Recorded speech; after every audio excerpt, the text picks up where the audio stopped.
Yo, I'm currently 1 month into my working holiday visa in Japan, so I thought I'd do like a little recap of what I've been getting up to. So I'm currently on the roof of the guest house because it's probably one of the easiest places I can record, and I thought I'd film on this lovely sunny day, but it's made really harsh sunlight, but hey, whatever. So yeah, I thought, there we go, I thought I would talk about what I've gotten up to so far.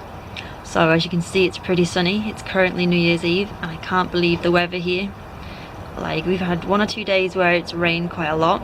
Apart from that, it's been a bit chilly but not too bad. Like, I've had a few people that have, like people from who have been living in Florida and California, and they've been like, it's so cold.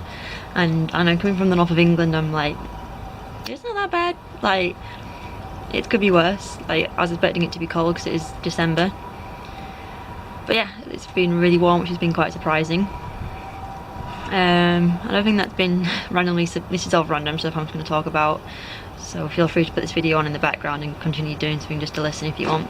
But another thing that's weird is plastic bags. Because a year ago in the UK we introduced you have to pay 5p if you want to use a bag. So it's kind of, that's just to make people recycle more and use like bags for life. So, and it's worked a lot. So I think I read somewhere that's like the percentage of plastic bags being used has gone down by 80%, which is great. But here they have plastic bags for everything. Like, you'll get a plastic bag for your main shopping, then you get a little plastic bag for like delicate food, then they'll give you some chopsticks, then like little cutlery in plastic bags, and there's so much. And I still try and use my bag for life whenever I can, but it's so weird coming from somewhere where like they're quite, like in the UK, they're quite, I guess, protective of plastic bags, and like, you know, because you know, they don't want you to use them. But here, like, having to take it, and they just like pile it on your shopping, so I'm trying to always give it back, which they don't always understand. But yeah, that's quite interesting. Bikes, if you heard that, but there's bikes everywhere. Like, it's great, so I think everyone should be out biking, especially in this kind of weather, and the pavements are a lot bigger. So the majority of cyclists are on the pavements, which is good. Apart from sometimes when you get one coming towards you and one coming from behind, you get a bit trapped. But apart from that, there's bikes everywhere. And I went on a bike ride yesterday, and it was a lot of fun. Like, the bikes, even though the bike wasn't geared, they're really easy to ride. And it was just so much fun to like just go out and ride. Like, I can see why everyone rides a bike here, and it's so much cheaper than having a car. Another thing that I have a lot of here is umbrellas. Like, and I'm coming from the UK, it's a rainy country, and people have umbrellas but not on the same level as they have here.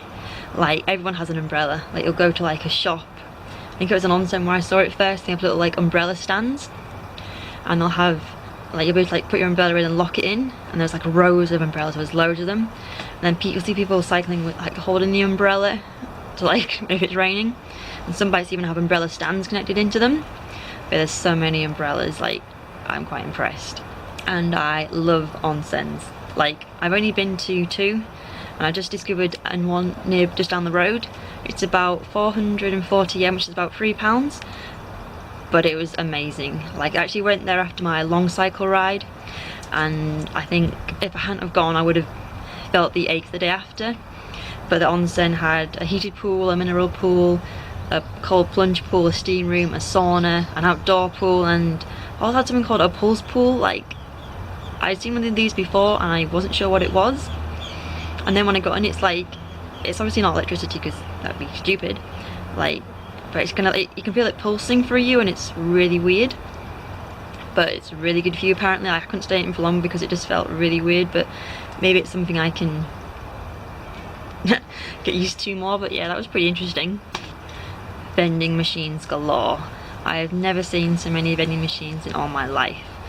Like, in the UK we had them like maybe like sports centres or like shopping places, and they used to have them in schools until they took them out because they were unhealthy. But they are everywhere. Like, walking down the street, there's probably about 12, 20, there's loads, and they range from like ice creams to drinks to alcohol to cigarettes, so there's loads. I quite like the fact that they kind of trust, like, the drinking age here is 20. I'm not sure what the smoking age is here, but they kind of trust people, like teenagers, to like not use the vending machines. Of course, there's something stopping them, but like, they would not allow that in the UK, which is quite interesting. So yeah, vending machines everywhere. I guess one of the things having vending machines everywhere, but they also have cigarette stands is that quite a lot of people smoke. Like, it's illegal to smoke on the streets here. Like, you have to go to like designated areas, but loads of people smoke, which is, I don't know, surprising, I guess. I hadn't really thought about that before I came. But you'd be walking along, there'd be like a tobacco stand, and I can read that because I walk past it and I'll read it, and it's in here again. I'm like, tobacco, cigarettes. So yeah, there's quite a lot of smokers here, and you have to smoke inside. Like a few of like the amusement centres and the pachinko games, and like the onsen had like, the onsen I went to down the street had like a little ashtray inside, so you can smoke inside there.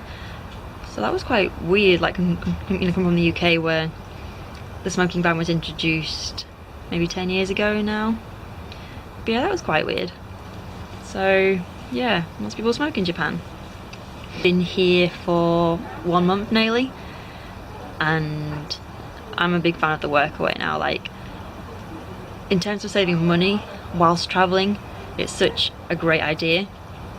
Like, I'm gonna have to try and keep a record of how much money I save by doing workaway and various other things. But I think for long-term guests here, you can pay like, it's cheaper than renting your own flat, obviously. But like, I think I looked at the average price for staying at a guest house for 2 months, and I think it came to £560, which is like a big saving. And that's like 1 or 2 long haul flights maybe, depending what time of year you get and how flexible you are. But I'm like saving that, and so I've been keeping record of my money, and my biggest outgoing is food. I need to cut back on my food spending. Like, I need to get a big bag of rice and just like have lots of egg fried rice or onigiri, rice balls and stuff. But yeah, workaway. If you are interested in doing it and you want to get travel, like if you want to travel cheaply, I would definitely recommend the workaway. Like my workaway here, it's like one big family. Like, it's not a very big guest house. I think there's only about 6 rooms, so it's not very big at all.